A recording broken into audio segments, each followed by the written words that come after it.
Hello, my name is Aviva, and today I wanted to share with you all of the books that I read in the month of February. So this past month, I did read 16 books, which I'm actually pleasantly surprised about considering the fact that I was in a reading slump this month, as well as the fact that I went on vacation for like over a week, and I don't usually read a lot when I go on vacation, but I did go on vacation in the beginning half of the month, and that's why I never ended up doing a mid-month wrap-up, because the majority of the books that I read was in the second half of the month, so it just worked out for me to share all of them with you today. So I hope that this video doesn't end up being too long, but it is what it is. Anyway, all of the books that I'm going to talk about are right here, and this is the order that I read them in. The only thing is I'm not going to be talking about them in this order because I don't want to. So you saw it and we're going to move on. So I did do a couple of reading vlogs this month, mainly when I was on vacation. So the first vlogs that I did were for the Whatever It Takes duet. So it was Whatever It Takes and then Wherever You Are by Kristen Becker-Ritchie. So this is a add-on to the Addicted / Calloway Sisters series, and you're basically following Willow and Garrison as they basically have their relationship that you already saw in the Addicted series. Like, it's kind of like a Thrive book, like an overlap of everything you already knew, but from their perspectives. And it was a really good book. I mean, they were some of my favorite characters from the entire Addicted series. So it was really nice to get to see everything from their point of view, as well as a little bit more information than what we did already see in the Addicted Calloway books.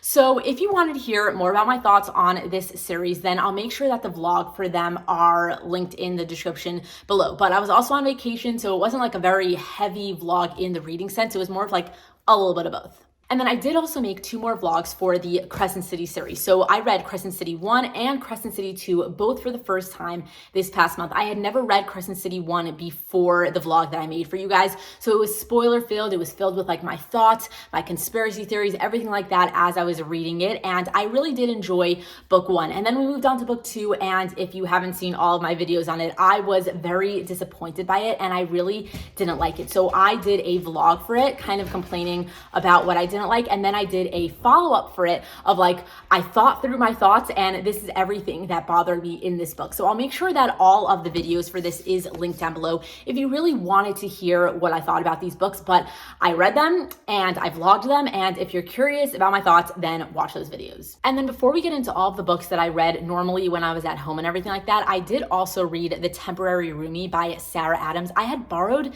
this book from my sister when I went to visit her before my flight, you know, when I went on vacation. Like, I always go to my mom before I go on vacation because she lives much closer to the city than I do. So it's really easy to go to her house first and then go to the airport from her house. So anyway, when I was there, I dropped some books off for my sister, and then I took this book with me from her and I read it while I was on the plane. So I read the first half when I was going there, and then I read the second half when I was coming back. And this book is about this girl who is 7 months pregnant, and her person that got her pregnant kind of left her very early in the pregnancy. And then for whatever reason, she ends up moving into her best friend's brother's house while her home is being renovated because they have some like mold in it or something.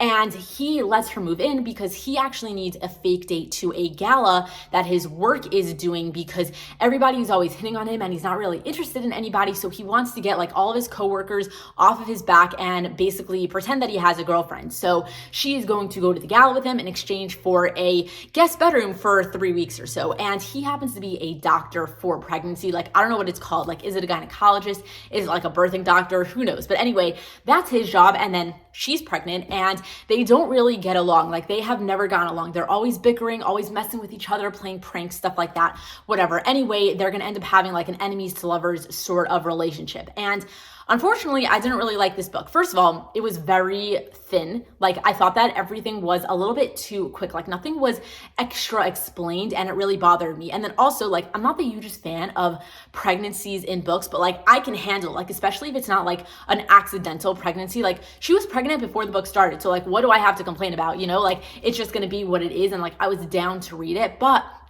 then it ended up not working out how I wanted it to. And like, I didn't get enough information from what I wanted. And therefore I didn't really like it. Like, first of all, just think about the fact that they met for the first time when she was already pregnant. Like, I'm pretty sure they met when she was like 4 or 5 months pregnant. So they only knew each other as pregnant people. And also, she had to have gotten pregnant from a guy, which means that she was only a little bit out of a relationship by the time that they met. And then they never got along right when they met. And then, it's been a couple months and they still haven't gotten along. And then they move into each other and move into each other's houses, and whatever, it all went down the way it did. But they end up having a relationship within the span of 7 months and before she gets pregnant. And by the time the baby pops out, they're already madly in love and he is ready to become a father. The timeline of it was just way too quick for me. I get the enemies to lovers, they really liked each other and that's why they were messing with each other thing. It was that sort of enemies to lovers. I'm pushing you away because I don't want to get close to somebody, and I'm here for that. But the timeline of it really bothered me. And then also they didn't ever have a very intense conversation of I am ready to take on a child that isn't actually my own. I will be there for you, etc., etc. Move into my house and let's be a family, the way that it worked out, I just wasn't here for it. So whatever, it was a fine read to read on the plane, but man, I don't know, there was so much wrong with it that I had to get it out. Anyway, then this month I ended up also reading the first 2 books in the Dark Verse series. So The Predator and then The Reaper. So this is a story where you're following one romance and it just continues on throughout these 2 books, and the story continues as well. And there's currently 4 books in this series, and I never ended up reading book 3, even though I already own it, and I don't even own book 4 yet. And in that next 2 books, you're going to be following a different romance, but it's still the same storyline, if that makes sense. You're going to continue the story, but you're flipping perspectives of people. Anyway, I had stopped reading it after book 2 because it was okay, I got a completion of the romance that I was following, and I just wasn't ready to continue on with another romance sort of thing, and I wasn't extremely invested in it that I felt I had to continue right away. So maybe I will in the future, but for now I only read the first 2 books. So in these 2 books, you are following these 2 people that are from rival mafia. So this girl, her father is the head of one mafia, and then this guy is very high up in another mafia. And this girl is a coder, and she ended up writing this code that could potentially ruin her family or another family if somebody, if this code gets into the wrong person's hands sort of thing. And anyway, the code gets stolen from her and she goes to this rival mafia to try to get it back. And when she gets there, she meets the guy, and then they're going to work together to try and get this code back because they don't want it used against them. And then they're obviously going to fall in love. So they're more of mortal enemies. Is that the word? They're destined to be enemies because they're from rival mafias, but then they're going to end up having a relationship. And it was pretty solid, not going to lie. It had all of the mafia stuff that I was looking for, the protective guy, the overbearing, your mind, nobody looks at you or they die sort of stuff. And I really liked that aspect of their relationship. The thing that I didn't love about this book was that it was told from a third perspective dual POV, which if you've seen my other videos, you know that I am not so into reading from that point of view. I always get tripped up. I'm always having to focus on actually reading because I have to follow along who's who, it's who are we looking through and who are we talking about, etc. And it really did throw me off for the story. And then there were also, I am not one to complain about this, so just hear me when I say that there were a lot of typos in this book that really messed with me while I was reading. I need a smooth experience while reading, and if I don't get that, if I'm too focused on reading a sentence, then I get taken out of the story, and that definitely happened with this series. But overall, it was a solid story. The idea of the story was pretty much there, and the romance was pretty good, but at the end of the day, it wasn't something that stood out for me. And then throughout the month, I did also read 2 books by Mariana Zapata, which was Luna and the Lie and Wait for It. And I love Mariana Zapata. Seriously, I wish that she had more books out there. I have officially, after reading these 2 books, I've officially read all of the books that the general population considers to be her top tier books. They're 5 out of 5 stars, without a doubt. They're the best ones that she has written. And now that I have finished the list of her best books, I don't know what to do with myself because yes, there are more books out there that I can keep reading from her, but I know that they're not going to be as good as the ones that I read because a lot of people who I've heard reviews from, I trust their opinion when they say that these books, these 2 and the ones that I've already read from her are just on another level. And I don't want to step down a level, I just want more from this level, but whatever. Anyway, I read these 2 books and obviously I loved them to death. Wait for It is about these two people who are neighbors. And this girl, she is taking care of two little boys, like she's a single mom sort of thing. And then this neighbor that is like a grump, obviously, starts coming into her life, and they're going to fall in love, and it's going to be very cute. And then in Luna and the Lie, you're following this girl who works at a mechanic shop. And 3 years ago, she ended up telling a lie for one of her bosses.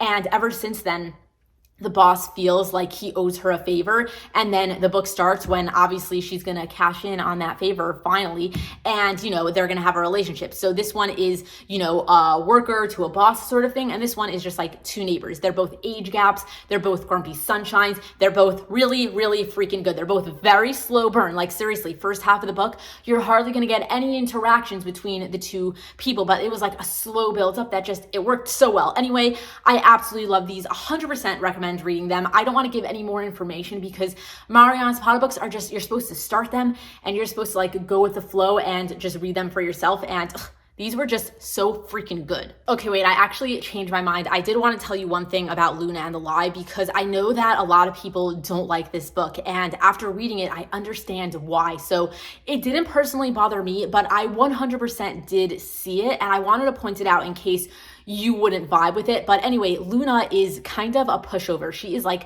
the most happiest person you're ever gonna read. Like, not that she's happy, but she's so freaking positive to the point where everybody just like pushes her around and steps all over her and takes advantage of her. And literally it happens over and over again of people just taking advantage of her and then her being like, okay, but I could have it worse. So it's okay. Like, I'm just gonna keep living my life. Like she is basically like, a graduate from therapy. Like, I don't understand how this girl has her head on the way that she does, but it is what it is. And I kind of just like went with the flow for it because I am a really negative person. Like, if you personally know me, which you don't, then you would know that I am such a pessimist. Like, I always first look at the worst in things and the worst in people. And then, I have to slowly build up the positive and stuff. And that's just the way that I am. It's the way that my brain works. And for her, it's the complete opposite. So it was really interesting for me to read someone's perspective from that way, where it's like something bad happens and I would have been like, what the fuck? Like,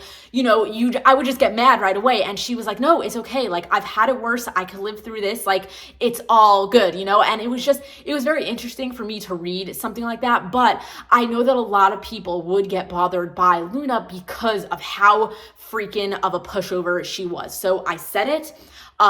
Do what you want. If you think that's not going to bother you, then for sure read this book. But if something like a character's personality would bother you, specifically the one I just talked about, then maybe I would skip this one because it is very heavy in that sense of the fact that she is a pushover. And there was an amazing groveling moment at the end of this book that was literally like perfection. Anyway, then I also read the first two books in the Dreamland Billionaires series by Lauren Asher. So The Fine Print and then Terms and Conditions. So this is a companion series. You're following a different romance in each book, and you could technically read them as standalones, but I don't recommend doing that because it will be better if you start from book one, and book one was amazing, so no reason to skip it. There is going to be a third book, but Terms and Conditions only just came out, so it's going to be a while for the third book to come around. But anyway, in these books, you're following these three brothers that are all going to be inheriting a Disney sort of place. Like, their grandfather is the owner and founder of Dreamland Amusement Park, which is basically Disney and Pixar and all of that sort of stuff. And anyway,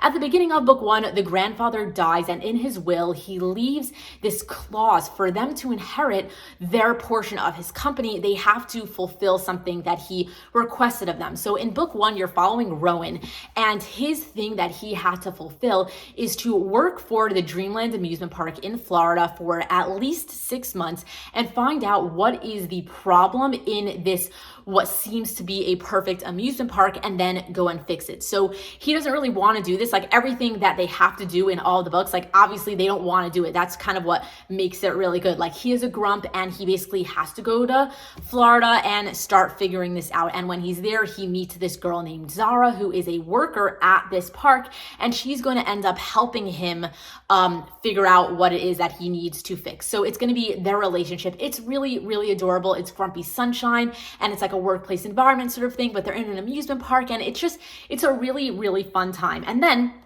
We have Terms and Conditions, which is about Declan and Iris. And Declan is supposed to become a CEO of the company. And until he can get his position, he has to fulfill this clause that he gets married and has a child. And obviously, he doesn't want to do that. All he cares about is work. So he ends up marrying Iris, who is his personal assistant and has been for the past 3 years. And so they're basically going to have a marriage of a convenience, fake marriage, fake dating sort of thing going on, and then obviously they're gonna fall in love. So he is the epitome of a grump. He's so mean sometimes, he is not easy to, get close to, get along to, and then Iris is obviously slowly going to, crack all of his walls down. So I loved it. This one was actually much better in my opinion, only because I did have two things that bothered me in the fine print. First up, I did feel like it was a bit insta-lusty in the beginning, and I'm not a fan of insta-lust. And then also, I did think that their first kiss happened a little bit too early and it could have been dragged out of it. But this book is almost 500 pages. It's like 440 pages. And because it was so long, by the time I was like halfway through, I kind of forgot about the fact that it was a little bit insta-lusty. I was totally falling for their relationship. I really liked their chemistry and everything like that. So I let it slide by the time I got to the end, but I did feel that in the beginning of the book. And I kind of just had to push myself through, even though I was somewhat okay, I see it and I don't know how I'm going to feel about it sort of thing, but whatever. But anyway, in terms and conditions, I had none of those complaints. So I definitely liked book 2 more. I liked the storyline more. I was down for the fake marriage, forced proximity, stuff like that sort of thing. I don't know, this one, it just worked for me a lot more, but I loved both of them and I highly recommend you reading both. I'm sorry, I forgot to also mention that in both of these books, there were so many adorable, grand gestures. Because these guys are literally billionaires, things aren't normal for them. In the first book, Rowan basically set up this entire book event just so that Zara can go and meet her favorite author. And he flew her all the way to New York and took her to this signing. And then she basically found out that it's all happening because of her. And it was so freaking adorable. There were so many freaking cute moments in both of these books. In book 2, they went to a freaking, charity gala and he ended up spending $50 million just because everything that Iris wanted, she basically got, and he just wanted to see her smile. There were so many adorable scenes in this book where you just got to see both of these guys break down and start falling for this girl in a way that they never expected to. And it was so freaking cute to see it happening, to see the transitions, and I was so here for it. And then also in the fine print, there were not one but 2 adorable groveling moments. Guys, I love groveling moments and I was here for both of them. Then I also read The Heir by Sophie Lark, which is the first book in the Kingmaker Companion series, which is the spin-off series from the Brutal Birthright series by Sophie Lark. And in this series, you're following all of the children from the couples that we met in the Brutal Birthright series as they go to the Kingmaker Academy, which is a college for mafia children. It's on this remote island, and all of the kids that have a heritage from a mafia family sort of thing are able to go to this college and learn how to be part of the mafia. They're going to learn how to kill a person and get away with it. They'll learn how to embezzle money. They'll learn how to run a mafia family and everything that you need to know to basically be a part of this world. And in this book specifically, we're following 3 people and it's a love triangle. So we're following Anna and Leo, who have been best friends since birth. And then you're also following Dean, who is Leo's cousin that are kind of enemies. If you've read the Brutal Birthright series, then you'll know who Leo and Dean is, and you'll know why they are very much enemies. And anyway, there's going to end up being a love triangle between the 3 of them because, Leo and Anna, they've been best friends their whole life, but they never actually told each other that one day they started to have feelings for each other. And then Dean comes in and kind of messes with all of them. And I personally am not a fan of love triangles. It did give me a lot of anxiety to read it, especially because we were following all 3 perspectives. If we were only following Leo and Anna's perspective, maybe I wouldn't have gotten as bothered by it. But because Dean is such a big part of the entire Kingmaker series as a whole, he's going to end up getting his own book later in the series. It was very important to see his initial, start of where this is all starting. You know what I mean? It was important to see his perspective. But because of it, it was very much 3 people, and I just wasn't really here for it. I also didn't very much love the way that the love triangle started. Like the first half of the book, I was absolutely loving it. It was like a friends to lovers. We were seeing them slowly start to have feelings for each other and like dealing with it and about to tell each other that they want to be together. And then, something happens and then all of a sudden Dean comes into the picture and the love triangle started. And the thing that happened that kind of like, turned the tables for everybody, I personally wasn't a fan of. I didn't like how everything went down and therefore like, drove the rest of the story. And because of that, I got a lot of anxiety and I didn't absolutely love this book. But it was mostly only because of the actual premise of the book, Like if I was more into love triangles, I would have absolutely loved this book probably, But anyway, I didn't love it, but I did love the atmosphere of the book. So I am very excited to continue on with the series because I do think that if the rest of the books have tropes that I'm more into, then it will end up getting an easy 5 stars because Sophie Lark's writing is amazing. She made the world so freaking cool. Like I was so into it, like the entire like Kingmaker Academy vibe, I was all here for it.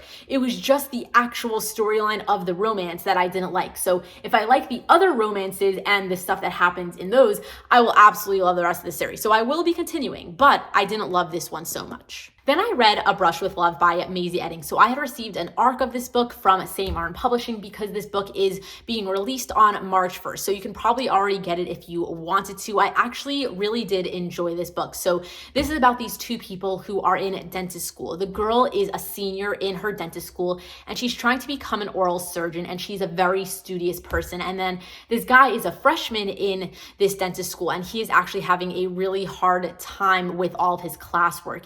And basically one day they literally run into each other and then they become friends right away and they start hanging out with each other a lot. And obviously they both do like each other, but the girl who's in this book, she doesn't want anything to get in the way of her studies or the stuff that she plans to do after college. So she kind of like friend zones him like right off the bat, being like, I don't want a relationship. Let's just stay friends because I really enjoy hanging out with you. So then you're going to follow that storyline and whatever. It's like a whole shebang, it's a very fun time. And there is also anxiety rep in this book, which I really did enjoy seeing. And I thoroughly did enjoy this book. I don't read a lot of like vanilla rom-coms anymore just because like I tend to get a little bit bored with them. But for what this was, I really did enjoy it. And I think that it was a great time. Like if you're a fan of The Love Hypothesis by Ali Hazelwood, then I do think that you'll very much like this book because it was very similar. Like it had that like studious vibes. Like in The Love Hypothesis, you had the science, and in this book, you had the dentist.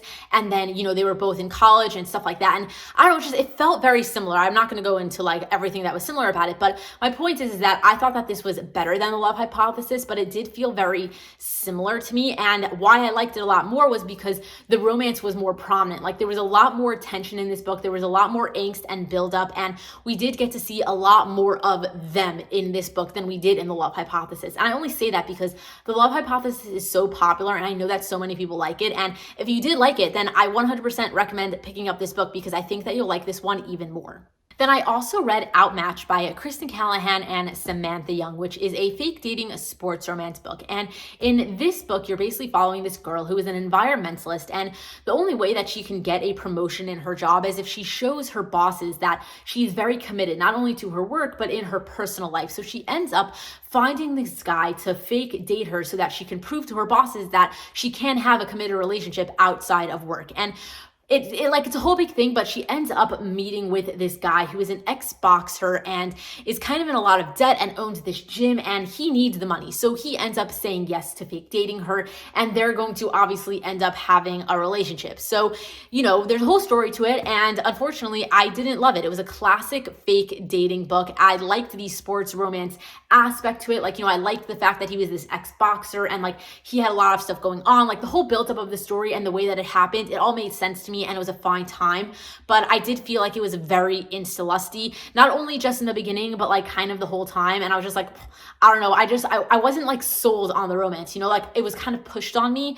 And because of that, I didn't like it. There was like a lot more stuff in this book that I didn't like, but overall it was kind of just like a meh book for me. Like it was very forgettable, very like I read it. It was a fine time. I finished the whole thing, but like I'm never going to read it again.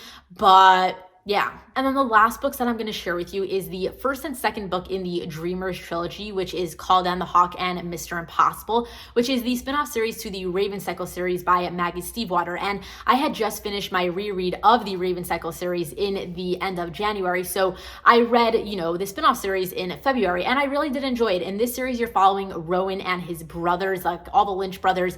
And, you get to basically see a lot more of Rowan and his powers. And, there's a whole storyline going on with it. I don't really want to say much in case you haven't read the Raven Cycle series, which I recommend reading first because, it was a great series. But basically, this is the spinoff of it, and I really did enjoy reading the first two books. I don't know if I regret it, only because I didn't love the ending of book two in the fact of there was a really big cliffhanger, and I'm like, I just want to know what's going to happen next, But it was a really fun time, and I'll get to continue on with the series in October when, the last book comes out. But anyway, I enjoyed book one and book two. I really liked the narrator of it. I love Rowan and his powers and the Lynch brothers, all of it. It was a great time, so no complaints. But anyway, that's it. That is all the books that I read in the month of February. If you made it to the end of this video, I appreciate you watching the entire thing. I know it was really long. I had a lot of books to talk about, but anyway, let me know what you read in the month of February. What were some of your favorite books that maybe you would recommend me reading? Because I'm always down to hear some good recommendations. But anyway, if you enjoyed watching this video, then please give it a thumbs up.